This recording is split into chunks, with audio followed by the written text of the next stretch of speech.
গল্পকথন by Kallol চ্যানেলে আপনারা শুনছেন হুমায়ুন আহমেদের লেখা এই সব দিন রাত্রি, আজ চতুর্থ পর্ব। শারমিন চায়ে চুমুক দিয়ে বলল, সাব্বির আহমেদ নামে একজন ভদ্রলোক আছেন, পিএইচডি করছেন আমেরিকায়, অত্যন্ত ভালো ছাত্র এবং আমার বাবা তাকে খুব পছন্দ করেন। আমি নিজেও করি, পছন্দ করার মতোই মানুষ। তার মাকে আমি চাচি ডাকি। যখন আমার কোনো কারণে খুব মন খারাপ লাগে তখন আমি উনার কাছে যাই মন ভালো করবার জন্যে। বুঝতে পারছেন ইনি কেমন মহিলা, পারছেন না? পারছি। ওই সাব্বির আহমেদ ছেলেটির সঙ্গে আমার বিয়ে ঠিক হয়ে আছে। যখন আমি কলেজে পড়ি তখন থেকে। সে জুলাই মাসে দেশে ফিরবে, তখন আমাদের বিয়ে হবে। রফিক কিছু বলল না। শারমিন মৃদুস্বরে বলল, আমি সুখী হতে চাই এবং আমি জানি এই বিয়ে আমার জন্য সুখ নিয়ে আসবে। আমার ইনটুইশন তাই বলে। রফিক সিগারেট ধরালো। শারমিন বলল, আমি আসলে একজন দুঃখী মেয়ে। আমি সুখ চাই, সুখী হতে চাই। সবাই চায়। হ্যাঁ, সবাই চায়, তবে আমি বোধহয় একটু বেশি চাই। সে মুখ নিচু করে হাসল। রফিক বলল, কঠিন কঠিন বইগুলি ওই ভদ্রলোকের জন্য কিনবেন? হ্যাঁ, আপনার কথা মতো একটা ডিকশনারিও কিনে দেব। ওর মেজাজ খুব খারাপ হবে। রফিক হেসে ফেলল। শারমিন বলল, বই পছন্দ করবার জন্যে আপনি আসবেন তো আমার সঙ্গে? হ্যাঁ, আসব। কেনাকাটার পর আপনার কথা মতো আমরা ঘুরে বেড়াবো, সারাদিন ঘুরব। তার দরকার নেই। দরকার আছে। আজ আমার খুব ঘুরতে ইচ্ছা হচ্ছে। আর একটা কথা রফিক সাহেব। হ্যাঁ, বলুন। এখন থেকে আমরা তুমি তুমি করে বলবো। আপনি আপনি শুনতে খারাপ লাগছে। ঠিক আছে। প্রথম প্রথম বলতে হয়তো একটু অস্বস্তি লাগবে, পরে আর লাগবে না। সত্যি সত্যি তারা সারাদিন ঘুরে বেড়ালো। চিড়িয়াখানা, বোটানিক্যাল গার্ডেন দেখার পর শারমিনের ইচ্ছা হলো প্রাচীন বাংলার রাজধানী সোনারগাঁ দেখবে। রফিক বলল, ফিরতে দেরি হয়ে যাবে, সন্ধ্যা হবে। হোক সন্ধ্যা, আমার দেখতে ইচ্ছে করছে। সঙ্গে তো গাড়ি আছে, অসুবিধে কি? উৎসাহ ও আনন্দে শারমিন ঝলমল করছে। এই আনন্দের উৎসটি কোথায় কে জানে। সারা পথ হাত নেড়ে নেড়ে সে অনেক গল্প করতে লাগল। তুচ্ছ সব কথা, এতে এক একবার সে হাসতে হাসতে ভেঙে গড়িয়ে পড়ছে। রফিক মোটামুটি চুপচাপই আছে। তাকে দেখে মনে হচ্ছে সে একটা ঘোরের মধ্যে আছে। পরিষ্কারভাবে সে কিছুই বুঝে উঠতে পারছে না। সোনারগাঁ যাওয়ার পথে শারমিনের চায়ের পিপাসা পেয়ে গেল। পথের পাশে গাড়ি থামিয়ে তারা চা খেল। শারমিন বলল, কেমন গ্রাম গ্রাম চারদিক, তাই না? এটা তো গ্রামই, গ্রাম গ্রামই তো লাগবে। তুমি কখনো গ্রামে গিয়েছ রফিক? যাব না কেন, অনেকবার গিয়েছি। আমি কখনো গ্রাম দেখিনি, একবার তোমার সঙ্গে গিয়ে দেখে আসব। বেশ তো। গ্রামের জ্যোৎস্না নাকি খুব সুন্দর হয়? হয় বোধ হয়। আমার এমন কাব্যভাব নেই, মন দিয়ে দেখিনি কখনো। তেমন কোনো হাসির কথা নয়, কিন্তু খিলখিল করে হেসে উঠল শারমিন, যেন খুব মজার কথা। রফিক বলল, তোমার সাব্বির সাহেব কি তোমাকে আমার সঙ্গে গ্রামে যেতে দেবেন? দেবে না কেন, নিশ্চয়ই দেবে। দেখা যাবে। ওর মধ্যে কোনো প্রেজুডিস নেই। না থাকলেই ভালো। আর সে ভাবুক ধরনের, রাত দিন বই নিয়ে থাকে। তাই নাকি? মাঝে মাঝে হঠাৎ রোমান্টিক হতে চেষ্টা করে, সেটা আরো হাস্যকর লাগে। দু একটা উদাহরণ দাও তো শুনি। না থাক, আমার লজ্জা করবে। আহা, লজ্জার কি আছে? শারমিন গম্ভীর হয়ে বলল, যেমন গত মাসে হঠাৎ চিঠি লিখল, শারমিন, তুমি অবশ্যই তোমার মাথার এক গাছি চুল খামে ভরে পাঠাবে। বলেই শারমিন লজ্জা পেল। সন্ধ্যার আলোয় তার লজ্জারাঙা মুখ দেখতে বড় ভালো লাগল রফিকের। তার জীবনে এই দিনটি বিশেষ দিন হয়ে থাকবে, একটি গোপন সঞ্চয়। রফিক একটি দীর্ঘ নিঃশ্বাস গোপন করল। তার মনে হল সুখ এবং দুঃখ একসঙ্গে মিশে থাকে এমন ঘটনার সংখ্যা পৃথিবীতে খুব বেশি। শারমিন বাড়ি ফিরল রাত 8টায়। রহমান সাহেব উদ্বিগ্ন হয়ে অপেক্ষা করছিলেন। তাকে দেখেই বললেন, কোথায় ছিলে মা? ঘুরে বেড়াচ্ছিলাম। আমেরিকায় পাঠাবার জন্য কিছু বই কিনলাম, তারপর এক বন্ধুর সঙ্গে দেখা হয়ে গেল, ওকে নিয়ে খুব ঘুরলাম। খবর তো দেবে, খুব চিন্তা হচ্ছিল। I am sorry. একটা টেলিফোন করে দিলেই হতো। একদম মনে হয়নি, প্লিজ বাবা রাগ করো না। শারমিন বাবাকে জড়িয়ে ধরল। রহমান সাহেব হেসে ফেললেন। খুব ভালো বন্ধু বুঝি? হ্যাঁ। অনেকদিন পর দেখা হলো? হ্যাঁ। বাসায় নিয়ে এলে না কেন? নিয়ে আসবো একদিন। সাব্বিরের চিঠি এসেছে, তোমার টেবিলে রেখে এসেছি। থ্যাঙ্কস। কিছু বইপত্রও পাঠিয়েছে বোধহয়। বিরাট একটা প্যাকেট দেখলাম। ভূতের বই পাঠাতে বলেছিলাম, সেটা পাঠিয়েছে। সাব্বিরের চিঠি সাধারণত ছোট হয়। তুমি কেমন আছো, আমি ভালো, এখানকার ওয়েদার এখন বেশ চমৎকার, ইত্যাদি। কিন্তু এবারের চিঠিটি বেশ দীর্ঘ। ওয়েদার ভালো ছাড়াও অনেক কিছুই লেখা। শারমিন লক্ষ্য করল, চিঠি পড়তে তার কেমন যেন আগের মতো ভালো লাগছে না। জড়ানো ধরনের হাতের লেখার দিকে তাকিয়ে তার সত্যি সত্যি হাই উঠল। পাঠানো বইগুলিও খুলে দেখতে ইচ্ছা করছে না। এরকম হচ্ছে কেন? দায়িত্ব পালনের মতো করে সে চিঠি শেষ করল, বইয়ের প্যাকেট খুলে বইগুলো উল্টে পাল্টে দেখল। রাত 10টার দিকে গেল বাবার ঘরে শোবার আগে গুড নাইট জানাতে। রহমান সাহেব বেতের চেয়ারে গা এলিয়ে চুরুট টানছিলেন। ঘরে হালকা একটা মিষ্টি গন্ধ। রাতের খাবারের পর তিনি সাধারণত এক পেগ হুইস্কি খান। শারমিনকে ঢুকতে দেখে নড়ে চড়ে বসলেন। আদুরে গলায় বললেন, ঘুমোতে যাচ্ছ মা? বসো একটু। শারমিন বসল। কি লিখেছে সাব্বির? কেমন আছে সে? ভালোই আছে। কবে আসবে কিছু লিখেছে? না। আমি ভাবছি ওকে লিখব জুন জুলাইয়ের দিকে একবার দেশে আসতে। বাই দিস টাইম তোমার এমএ পরীক্ষার রেজাল্টও নিশ্চয়ই বের হয়ে যাবে, হবে না? হ্যাঁ হবে, আগস্টই হবার কথা। গুড, তাই লিখব। যাও মা, এখন ঘুমোতে যাও, মনে হয় অনেক রাত হয়েছে। শারমিন উঠে দাঁড়াল এবং হঠাৎ রহমান সাহেবকে অবাক করে দিয়ে শান্ত স্বরে বলল, বাবা, আমি ঠিক করেছি সাব্বির ভাইকে বিয়ে করব না। রহমান সাহেব পূর্ণ দৃষ্টিতে তাকালেন মেয়ের দিকে।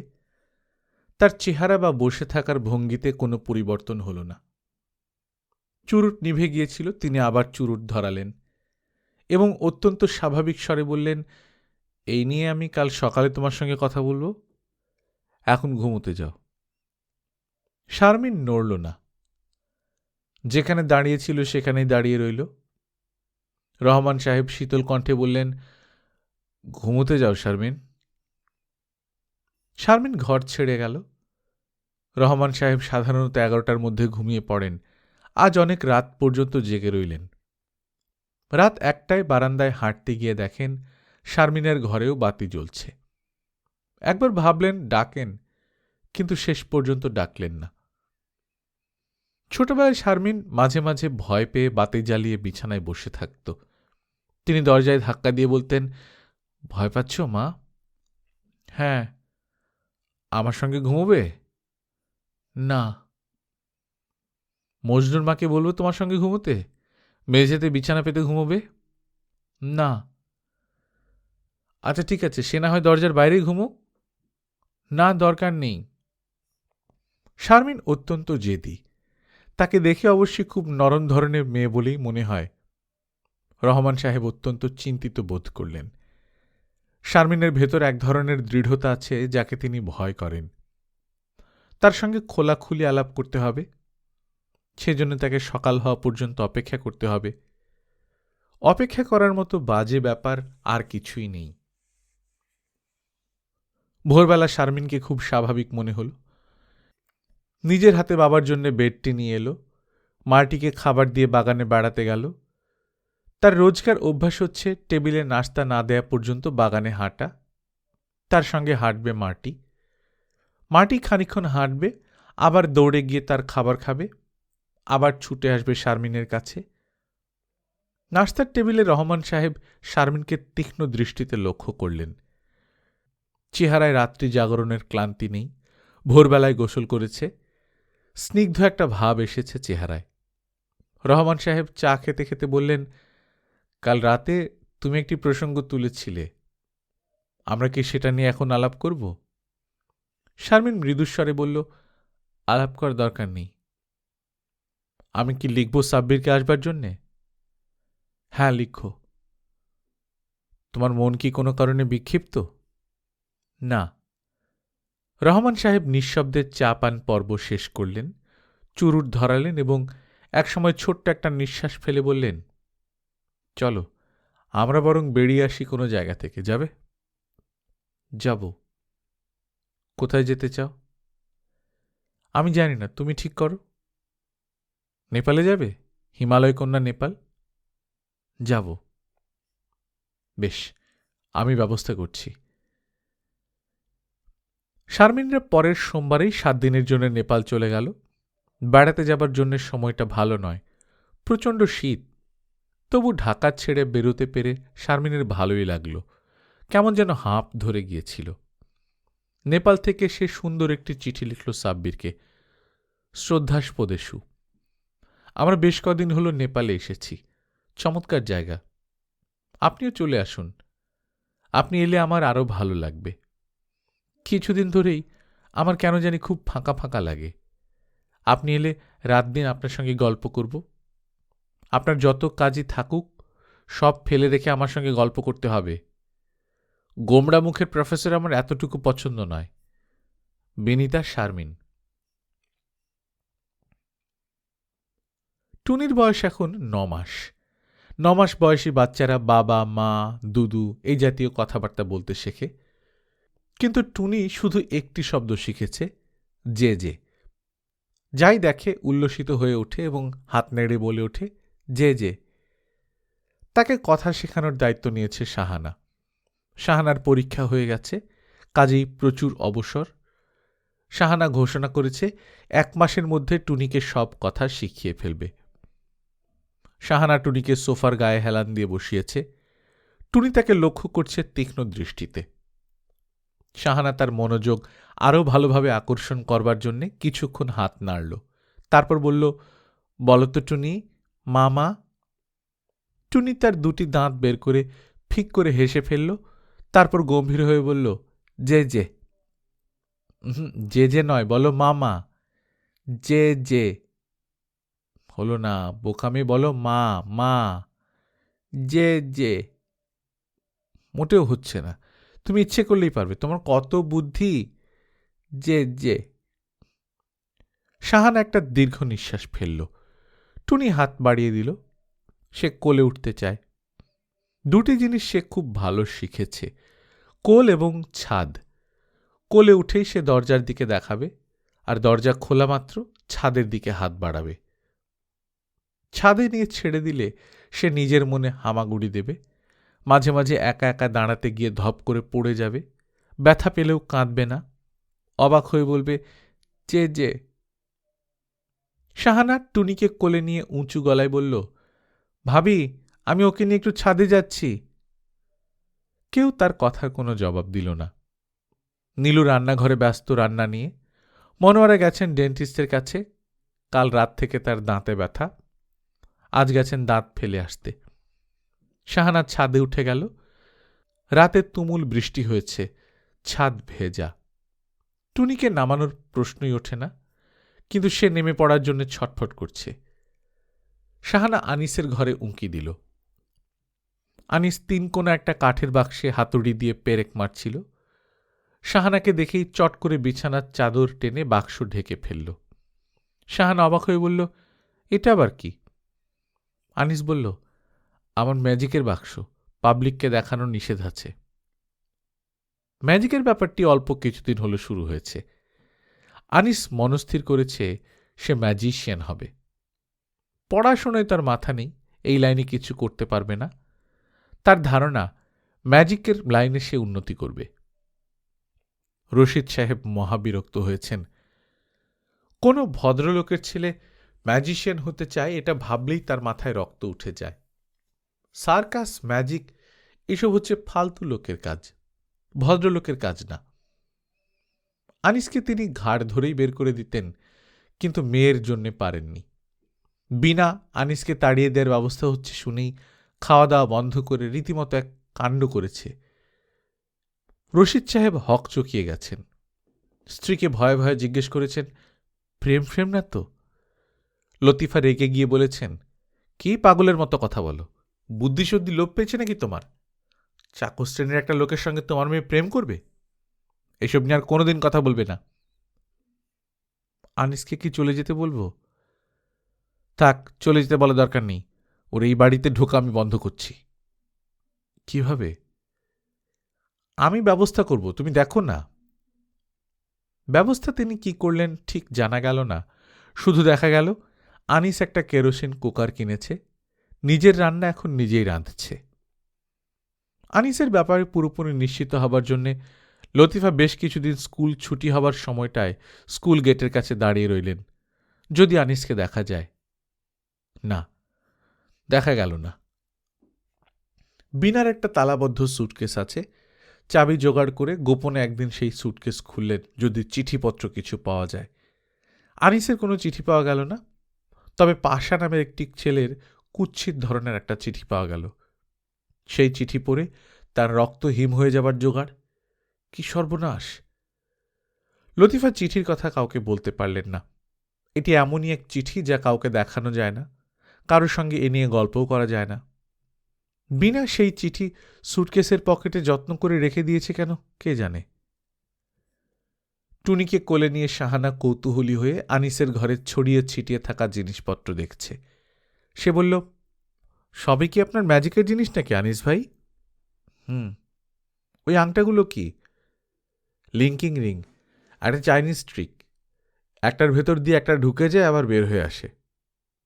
তাই নাকি? দেখান না। এখন দেখানো যাবে না, প্র্যাকটিস নেই। পুরোপুরি ওস্তাদ না হয়ে আমি কোনো ম্যাজিক দেখাবো না। বাইরে দাঁড়িয়েছ কেন? ভেতরে এসো। না। না কেন? ইচ্ছা করছে না। প্লিজ এসো, চা বানিয়ে খাওয়াবো। আমার ঘরে এখন চা বানানোর সব সরঞ্জাম আছে। আমি চা খাই না। টুনিকে কোলে নিয়ে শাহানা নিচে নেমে গেল। নীলু রান্না চড়াতে গিয়ে দেখল লবণ নেই, কাজের কোনো লোক নেই। এমন মুশকিল হয় এক একবার। এখন লবণের জন্য পাঠাতে হবে রফিককে। সে বোধহয় ঘুমোচ্ছে, ঘুম ভাঙালে রাগ করবে। 10টা বেজে যাচ্ছে, শফিকের যাবার সময় হয়ে এলো। আজ না খেয়ে অফিসে যেতে হবে। নীলু উঠে এলো। রফিককে অনুরোধ করে পাঠাতে হবে, এছাড়া উপায় নেই। রফিকের ঘরের সামনে এসে নীলু থমকে দাঁড়ায়। দরজায় নোটিশ ঝুলছে, রাত 3:10 ঘুমোতে যাচ্ছি, কেউ যেন সকাল 11টার আগে না ডাকে। ডাকলে খুনাখুনি হয়ে যাবে। উপায় নেই, নীলু দরজায় ধাক্কা দিল। রফিক চেঁচিয়ে উঠল, কে? আমি। ভাবি তুমি অন্ধ নাকি? নোটিশ দেখছো না? দেখছি, উপায় নেই আমার, প্লিজ উঠে এসো। কি করতে হবে? লবণ এনে দিতে হবে, রান্না চড়াতে পারছি না। রফিক অত্যন্ত বিরক্ত মুখে দরজা খুলল। বিড়বিড় করে বলল, ভোর রাতে তোমাকে রান্না চড়াতে হয় কেন বলো তো? তোমাদের যন্ত্রণায় শান্তিতে একটু ঘুমাবার উপায় নেই। রফিকের দাড়ি অনেকখানি বড় হয়েছে, তাকে দাড়িতে এখন ভালোই লাগছে। স্বাস্থ্য আগের চেয়ে একটু ভালো হয়েছে। পড়াশোনার ঝামেলা চুকেছে, এই শান্তিতেই বোধহয়। এমএ পরীক্ষায় রফিকের রেজাল্ট বেশ ভালো হয়েছে, 2nd class 3rd। 2nd class আশা করেছিল, তবে নিচের দিকে। রেজাল্ট বের হবার পর অন্যদের চেয়েও সে নিজে বেশি অবাক হয়েছে। নীলুকে বলেছে, আর একটু খাটাখাটনি করলে 1st ক্লাস মেরে দিতে পারতাম। কি ভাবি, পারতাম না? হ্যাঁ, তা তো পারতেই। আমি যে একজন ব্রিলিয়ান্ট ছাত্র তা আগে বুঝতে পারিনি। আগে বুঝতে পারলে রাত দিন পড়তাম। আর তো পড়ার স্কোপ নেই, শেষ পরীক্ষাটাও দিয়ে দিলাম। বিসিএসের জন্য পড়ো, বিসিএস দাও। বিসিএস আমার হবে না ভাবি, ভাইভাতে আউট করে দেবে। কেন? বিসিএসের চেহারা টেহারা দেখে। আমার তো সেই দিক থেকে জিরো, শর্ট, বোকা বোকা চাউনি, তাও দাড়িটা থাকায় রক্ষায়। তোমার কি ধারণা দাড়ি রাখে তোমাকে খুব হ্যান্ডসাম লাগছে? হ্যান্ডসাম না লাগলেও ইন্টেলিজেন্ট লাগছে, চেহারা একটা শার্পনেস চলে এসেছে। কি আসেনি? একটা অনেস্ট ওপিনিয়ন দাও না ভাবি। চাকরির চেষ্টা সে বেশ করছে, 3টি ইন্টারভিউ দিয়েছে এখন পর্যন্ত, একটা সিলেট চা বাগানে আর বাকি 2টি ব্যাংকে। চা বাগানের ইন্টারভিউ খুব ভালো হয়েছিল, রফিকের ধারণা ছিল সেখানেই হবে, হয়নি। ব্যাংকের ইন্টারভিউ ভালো হয়নি, তাকে জিজ্ঞেস করেছে বাংলাদেশের আয়তন কত, সে বলতে পারেনি। ইন্টারভিউ বোর্ডের এক ভদ্রলোক বললেন, এমএ পাশ করেছেন আর বাংলাদেশের আয়তন কত জানেন না? আওয়ামী লীগের 6 দফা কি বলতে পারবেন? এটাতেও সে গণ্ডগোল করে ফেলল। ভদ্রলোক বিরক্ত স্বরে বললেন, ইন্টারভিউ বোর্ডে একটু প্রিপেয়ার্ড হয়ে ফেস করবেন, পড়াশোনা করে তারপর আসবেন। রফিক এর পর অবশ্য আটঘাট বেঁধে নেমেছে, জেনারেল নলেজের বই কিনে এনেছে 3টি, নোট করছে, পড়ছে, উৎসাহের সীমা নেই। শফিক অফিসের কাপড় পরে খাবার ঘরে আসতেই নীলু লজ্জিত মুখে বলল, আজ রান্না শেষ হয়নি এখনো। শফিক কিছু বলল না, কিন্তু তার মুখ দেখেই মনে হচ্ছে সে কিছুটা বিরক্ত। লবণ ছিল না, রফিক লবণ আনতে গিয়ে অনেকক্ষণ দেরি করল। তুমি আজ ক্যান্টিনে খেয়ে নিও। ঠিক আছে। নীলু ইতস্তত করে বলল, আর ওই চায়ের দাওয়াটার কথা মনে আছে? কোন দাওয়াত? ওই যে আমার বন্ধু বন্যা চায়ের দাওয়াত দিয়েছে আমাদের দুজনকে, ওদের ম্যারেজ অ্যানিভার্সারি। রাতে তোমাকে বলেছিলাম। ও, কটার সময় যাবার কথা? 4টায়। ওই সময় তো আমি টঙ্গী থাকবো, 6টা পর্যন্ত ফিল্ডে কাজ। একদিন না গেলে হয় না? আরে না, না গেলে হবে কেন? আমি একাই যাব? যদি যেতেই হয় একাই যাও, কিংবা রফিককে বলো পৌঁছে দেবে। নীলু কিছু বলল না, তার মনে ক্ষীণ আশা ছিল শফিক হয়তো যেতে রাজি হবে। অনেকদিন তারা একসঙ্গে কোথাও যায় না। রাতের দাওয়াতের কথা শুনে হাই তুলে বলেছিল, আচ্ছা দেখি, তার মানে যাওয়া যেতে পারে। এখন মনে হচ্ছে দেখির মানে সম্ভব না। নীলু ঘরের কাজ শেষ করতে লাগল, একাই যাবে সে, এবং ফিরবে সন্ধ্যা পার করে। এমন দেরি করবে যাতে সবাই চিন্তায় পড়ে যায়। মনোয়ারা দাঁত দেখাতে সেই যে সকালে গিয়েছেন, এখনো ফেরেননি, এটাও একটা চিন্তার ব্যাপার। কোনো ঝামেলা হয়েছে কিনা কে জানে, এত দেরি তো হবার কথা নয়। নীলু রান্না শেষ করে ময়লা কাপড় ধুতে ঢুকল বাথরুমে। যেদিনই সে কাপড় ভেজায় সেদিনই আকাশ অন্ধকার করে বৃষ্টি নামে। শাশুড়ি চেঁচামেচি করতে থাকেন, দিনক্ষণ দেখে কাপড় ভেজাতে পারো না? এ কি বিশ্রী অভ্যাস তোমার বৌমা? বৃষ্টি বাদলা ছাড়া তুমি কাপড় ধুতে পারো না? এক কথা কতবার করে বলবো তোমাকে? আজ অবশ্য বৃষ্টি হবে না, কড়া রোদ উঠেছে। ঘন্টা 2-1 এরকম থাকলে সব কাপড় শুকিয়ে খটখটে হয়ে যাবে। বালতিতে ভেজা কাপড় নিয়ে নীলু ছাদে গেল। আনিস ছাদে হাঁটতে হাঁটতে সিগারেট টানছিল। নীলুকে আসতে দেখেই সিগারেট ছুঁড়ে ফেলল। নীলু বলল, জাদুকরের খবর কি? কোনো খবর নেই ভাবি, রান্না চড়িয়েছি। কি রান্না আজ? ভাত আর ডিম ভাজা। রোজ রোজ ডিম ভাজা খেতে অরুচি লাগে না?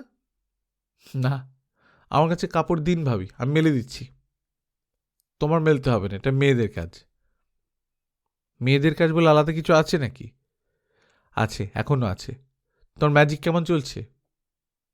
ভালোই চলছে ভাবি, এখন পামিং শিখছি। কি শিখছ? পামিং, অর্থাৎ হাতের তালুতে লুকিয়ে রাখার কৌশল। এসব কৌশল আমরা কবে দেখতে পাবো? খুব শিগগিরই পাবেন। পিসি সরকার হচ্ছে তাহলে? হ্যাঁ ভাবি, আপনি হাসছেন, আমি কিন্তু সত্যিই হব। নিশ্চয়ই হবে, হবে না কেন? সেদিন আমরা সবাইকে বলবো জাদুকর আনিস সাহেবকে আমরা ছোটবেলা থেকেই চিনতাম, তিনি আমাদের দোতলার চিলে কোঠায় থাকতেন। ভাবি, আপনি মনে মনে হাসছেন। না ভাই, হাসছি না। শফিকের অফিস মতিঝিলে, বিটা ফার্মাসিউটিক্যালস অ্যান্ড ইনসেকটিসাইডস, নেদারল্যান্ডসের একটা ওষুধ তৈরির কারখানা। মূল কারখানাটি তেজগাঁয়, এখন সেটি আরও বাড়ানো হচ্ছে, টঙ্গীতে একটা নতুন কারখানা হচ্ছে।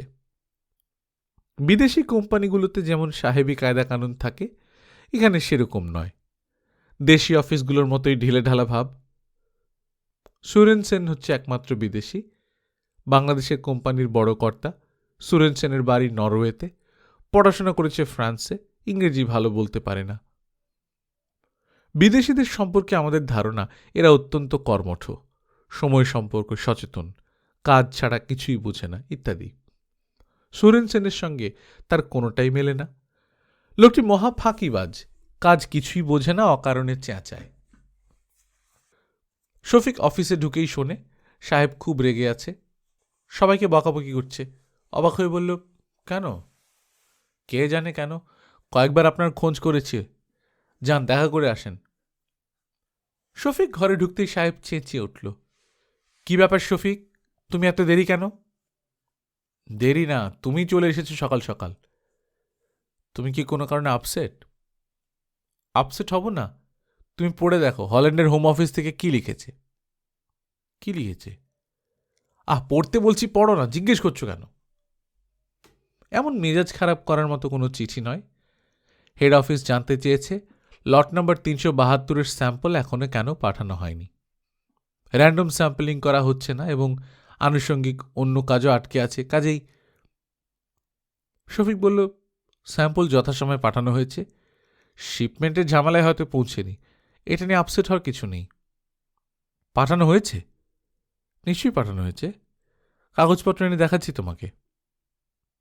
দেখানোর দরকার নেই, তুমি একটা চিঠি পাঠাবার ব্যবস্থা করো। চিঠিতে লিখবে এত তারিখে স্যাম্পল শিপমেন্ট করা হয়েছে, তোমরা যদি না পাও আমাদের অবিলম্বে জানাও। ঠিক আছে। চিঠি না, একটা টেলেক্স করে দাও। টেলেক্সই করব। সুরেনসেন মুহূর্তের মধ্যে ঠান্ডা হয়ে গেল, অমায়িক গলায় বলল, কফি খাবে নাকি? না, কফি খাবো না।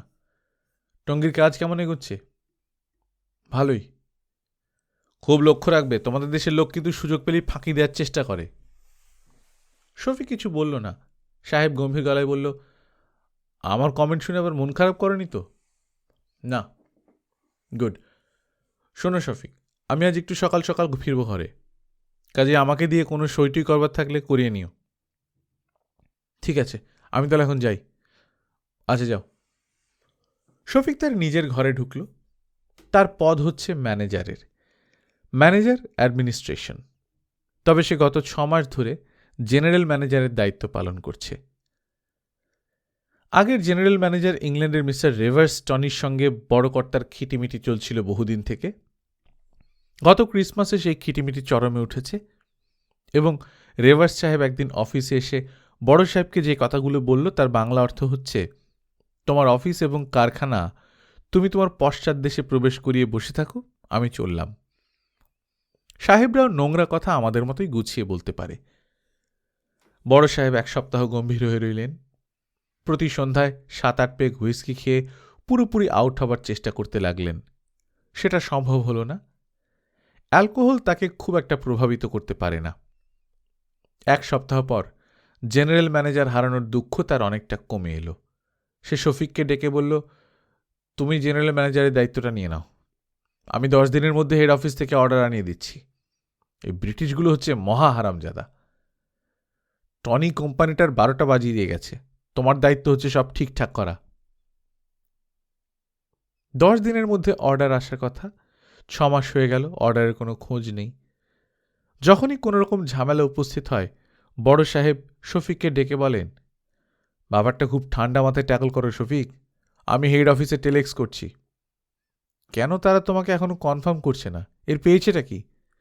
এভাবে কোনো আন্তর্জাতিক কোম্পানি চলে না চলা উচিত? অফিসে শফিকের অবস্থা একটু অস্বস্তিকর। সিদ্দিক সাহেব হচ্ছেন তার 2 বছরের সিনিয়র। আগে ছিলেন প্রোডাকশন ম্যানেজার। বছরখানেক আগে তাকে ঢাকা হেড অফিসে ট্রান্সফার করা হয়েছে। তাকে ডিঙিয়ে জেনারেল ম্যানেজার হওয়াটা তিনি সুনজরে দেখছেন না। শফিকের বিরুদ্ধে বেশ জোরালো একটি দলও তার আছে। তার আচার আচরণে এটা কখনো বোঝা যায় না। সিদ্দিক সাহেব অত্যন্ত মিষ্টভাষী ভদ্রলোক, সবার সঙ্গেই প্রচুর রসিকতা করেন। শফিক তার ঘরে বসা মাত্রই সিদ্দিক সাহেব ঢুকলেন এবং স্বভাবমতো বললেন, তারপর জিএম সাহেব, হোয়াট ইজ নিউ? সাহেবকে ঠান্ডা করেছেন?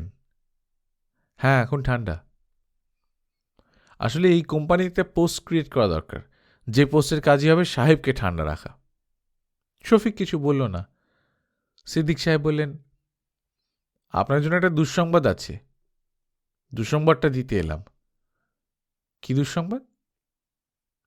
হিস্টোলিনের একটা নতুন ব্যাচের কাজ শুরু হয়েছে। প্রোডাকশন ম্যানেজার জানিয়েছেন ব্যাচটা নষ্ট হয়েছে, প্রায় 1,00,000 টাকা নর্দমায় ফেলা হলো।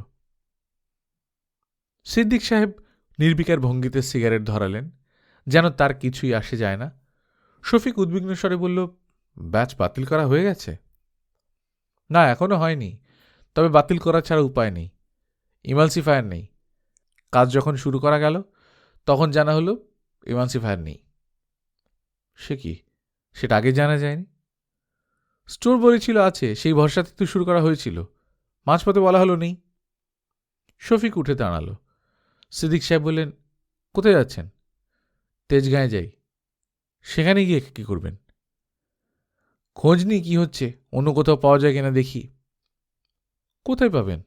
আর পেলেও সেটা ব্যবহার করা যাবে না। কোম্পানির দেয়া নিজস্ব জিনিস ব্যবহার করতে হবে। কোম্পানির দেয়া নিজস্ব জিনিস ব্যবহার করতে হবে। Regulation number 16। কাজে শান্ত হয়ে বসুন, চায়ের অর্ডার দিন। প্রোডাকশন ম্যানেজার, স্টোর ইনচার্জ এবং চিফ কেমিস্টকে ডেকে পাঠান। লিখিত রিপোর্ট দিতে বলুন। আর হেড অফিসে টেলেক্স পাঠান। শফিক কপালের ঘাম মুছল, হাত বাড়ালো টেলিফোনের দিকে। সিদ্দিক সাহেব বললেন, আপনার টেলিফোন করার দরকার নেই, আমি ইতিমধ্যে টেলিফোন করেছি, আর ওরা খুব সম্ভব রওনাও হয়ে গেছে। বড় সাহেবকে খবর দেওয়া দরকার। সিদ্দিক সাহেব অলস ভঙ্গিতে বললেন, তা দরকার, তবে এখন খবর না দেয়াই ভালো। বড় সাহেব ব্যস্ত আছেন, ডিকটেশন দেবার জন্য মিস রীতাকে ডেকেছেন। সিদ্দিক সাহেব মুচকি হাসলেন। বড় সাহেব মাঝে মাঝে ডিকটেশন দেবার জন্য মিস রীতাকে ডেকে নেন নিজের কামরায়। তখন দরজা বন্ধ থাকে এবং কিছুক্ষণ পরপর মিস রীতার খিলখিল হাসি শোনা যায়। মিস রীতা গোমেজ এখানকার রিসিপশনিস্ট। বয়স 30-এর কাছাকাছি হলেও এখনও চমৎকার শরীরের বাঁধনি, চেহারায় স্নিগ্ধ ভাব আছে, খুবই আমোদি মেয়ে। বড় সাহেবের সঙ্গে তার বিয়ে হয়ে যাবে এরকম একটা গুজব অনেকদিন থেকে শোনা যাচ্ছে। শফিকের দিনটা শুরু হলো খুবই খারাপভাবে। বড় সাহেবের সঙ্গে কোনো কথা হলো না। তিনি জানিয়ে দিলেন আজ অত্যন্ত ব্যস্ত, অফিসের কোনো ব্যাপারে নাক গলাতে চান না। দুপুরবেলা শফিক রাজশাহী থেকে শাশুড়ির একটি চিঠি পেল। তাকেই লেখা। বিলুর একটি ছেলে হইয়াছে গত বুধবার রাত 8টায়। ছেলে ভালো আছে, কিন্তু বিলুর অবস্থা খুবই খারাপ। তাহাকে রাজশাহী সদর হাসপাতালে ভর্তি করা হইয়াছে। বেশ কয়েকবার রক্ত দেওয়া হইয়াছে। আমি কি করব কিছুই বুঝিতে পারিতেছি না। জামাই ফরিদপুরে, তাহারও কোনো খোঁজ নাই। বাবা, তুমি কি নীলুকে সঙ্গে নিয়ে একবার আসিবে? আমার মন বলিতেছে বিলুর দিন ফুরাইয়াছে। বিরাট চিঠি। শফিক চিঠি হাতে দীর্ঘ সময় চেয়ারে বসে রইল। নীলুকে আজ রাতের কোচেই পাঠানো দরকার, সঙ্গে কিছু টাকা পয়সাও দিয়ে দেওয়া দরকার। টাকার জোগাড় করা যায় কিভাবে? বন্যার বাসা খুঁজে বের করতে ঝামেলা হলো না। সুন্দর ছিমছাম 1 বেডরুম অ্যাপার্টমেন্ট, বসার ঘরে বেতের সোফা, দেয়ালে জল রং ছবি, মুগ্ধ হবার মতো সাজসজ্জা। নীলু মুগ্ধ হয়ে গেল। সুন্দর সাজিয়েছিস বন্যা। আমি সাজাইনি, ও সাজিয়েছে। এসব দিকে আমার ঝোঁক নেই। আর সব গেস্ট কোথায়? তোকে এবং তোর বরকে ছাড়া আর কাউকে বলিনি। তাও তুই এলি একলা, এটা ভালোই হলো। আমার বরের সঙ্গে আমার ঝগড়া হয়েছে, ও সকালবেলা ঘর ছেড়ে চলে গেছে। এখন আমরা দুজন মিলে গল্প করব, রাতে ভাত খেয়ে তারপর যাবি। ঝগড়াটা হয়েছে কি নিয়ে? Regular feature, personality clash. ও চায় আমার বাচ্চা কাচ্চা হোক, চাকরি ছেড়ে দিয়ে ঘর সংসার করি। তুই বাচ্চা কাচ্চা চাস না? এখন চাই না, ও চাইলেই কি আমার পেটে বাচ্চা ধরতে হবে নাকি? পুরুষদের কথা মতো সারা জীবন চলবো আমরা? আমাদের কোনো ইচ্ছা অনিচ্ছা নেই? আমরা বানের জলে ভেসে এসেছি? তুই এত রেগে যাচ্ছিস কেন? রাখবো না কেন? নিশ্চয়ই রাখবো। মেয়ে হয়েছি বলে কি আমরা মানুষ না? বাদ দে, তোর কথা বল। তো বরকে নিয়ে এলি না কেন? ও কি যেন কাজ পড়েছে, টঙ্গী যেতে হবে। আর তুই বিশ্বাস করে বসে আছিস? ওটা তোকে বোঝ দেওয়ার জন্য বলা।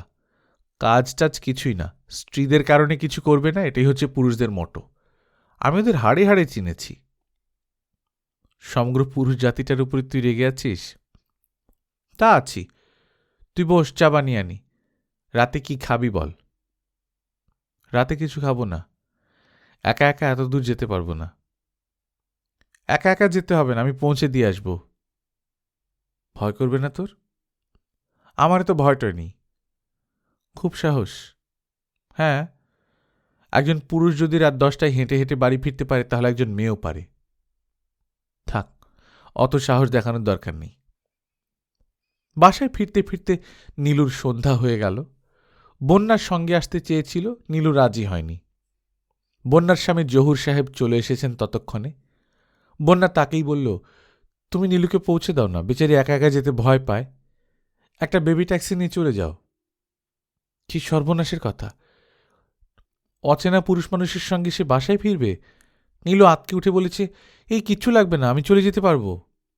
ঠিক তো? হ্যাঁ ঠিক। ভয় পাবি নে? না। নীলু ভয় পায়নি। তার মতো একা একা অনেক মেয়েই যাচ্ছে। তাছাড়া মাত্র সন্ধ্যা হয়েছে। বাসার কাছাকাছি এসে মনে হলো শফিক খুব রাগ করবে। শুধু শফিক না, তার শাশুড়িও রাগ করবেন। আর শাশুড়ির রাগ মানেই ভূমিকম্প। কি যে অবস্থা হবে কে জানে। কিন্তু আশ্চর্য, কেউ কিচ্ছু বলল না। সন্ধ্যা পার করে বাড়ি ফেরা যেন তেমন কোনো অস্বাভাবিক ব্যাপার নয়। শফিক বলল, তাড়াতাড়ি একটু গোছগাছ করে নাও নীলু, নাইট কোচে রাজশাহী যাবে। তোমার বোনের শরীর ভালো না। নীলু আতঙ্কিত স্বরে বলল, মারা গেছে? না না, চিঠি পড়ে দেখো, অবস্থা ভালো না, তবে বেঁচে আছেন। তুমি তাড়াতাড়ি রেডি হয়ে নাও, রফিক তোমার সঙ্গে যাবে। টুনি? টুনি এখানেই থাকবে, অসুবিধা হবে না, তুমি যাও। বিলু আপা বেঁচে আছে তো? বললাম না, ভালোই আছেন। চিঠিটা পড়ে দেখো, চিঠিতেই সব লেখা আছে। আর তেমন খারাপ হলে তো টেলিগ্রামে আসতো, তাই না? শফিকের কথা সত্যি না। বিকাল 5টায় বিলুর মৃত্যু সংবাদ নিয়ে টেলিগ্রাম এসেছে। নীলুকে মৃত্যু সংবাদটা দেয়া হবে কিনা এ নিয়ে অনেক আলোচনা হয়েছে। শফিক খবরটা দিতেই চেয়েছিল। তার মতে খবর না দিলে সে বোনের সঙ্গে দেখা হবার আশা নিয়ে যাবে, এবং যখন দেখবে বোন বেঁচে নেই তখন অনেক বড় শক পাবে। শফিকের যুক্তি অন্যদের ভালো লাগেনি। নীলু চলে যাবার পর শফিকের মনে হলো কাজটা ঠিক হলো না, তার সঙ্গে যাওয়া উচিত ছিল। সে চলে গেলে বিটা ফার্মাসিউটিক্যালসের সব কাজ আটকে থাকবে, এই ধারণাটা ঠিক না। কারো জন্যেই কিছু আটকে থাকে না। স্ত্রীর দুঃসময়ে স্বামী পাশে এসে দাঁড়ানোটা দুঃখজনক। যে কোনো স্ত্রী এইটুকু তার স্বামীর কাছ থেকে আশা করতেই পারে, এবং আশা করা উচিত। মনোয়ারা রাতে খাবার সময় অপ্রাসঙ্গিকভাবে বললেন, বউটা বাড়ি না থাকায় বাড়ি খালি খালি লাগছে। বড্ড খারাপ লাগছে বৌমার জন্যে। এটা তার কথার কথা নয়। তিনি ঠিকমতো খেতে পারলেন না। আধ খাওয়া প্লেট ঠেলে সরিয়ে উঠে পড়লেন। রাতে শোবার সময় হোসেন সাহেবকে বললেন, তোমার ছেলের এমনই রাজকার্য পড়ে গেছে যে বউটার সঙ্গে যেতে পারল না। যত অপদার্থ আমি পেটে ধরেছি, এই অপদার্থগুলোর কপালে দুঃখ আছে।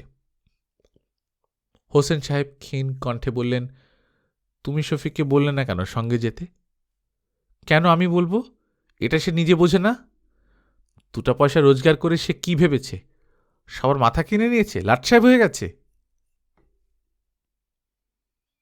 গল্পকথন বাই কল্লোল চ্যানেলে আপনারা শুনছেন হুমায়ুন আহমেদের লেখা এই সব দিন রাত্রি। আজ 4র্থ পর্ব। আমরা নিয়মিত গল্প পাঠ করে শোনাচ্ছি। আপনারা যারা প্রথমবারের মতো শুনছেন, কাইন্ডলি সাবস্ক্রাইব করে নেবেন। গল্প পাঠ ভালো লাগলে বন্ধুদের সঙ্গে শেয়ার করবেন। নিজে ভালো থাকবেন, আশেপাশের লোকজনকে ভালো রাখবেন। টাটা।